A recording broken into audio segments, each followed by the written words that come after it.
وهذا كتاب أنزلناه مبارك فاتبعوه واتقوا لعلكم ترحمون.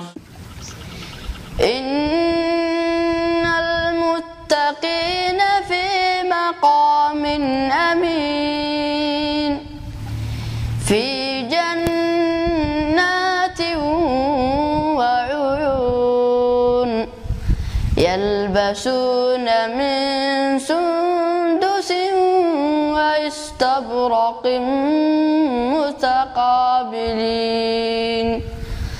كذلك وزوجناهم بحور عين يدعون فيها بكل فاكهة آمنين لا يذوقون فيها الموت إلا الموتة الأولى ووقاهم عذاب الجحيم فضلا من ربك ذلك هو الفوز العظيم.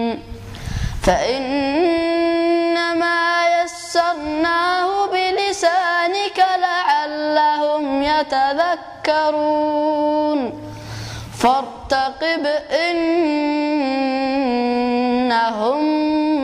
مرتقبون.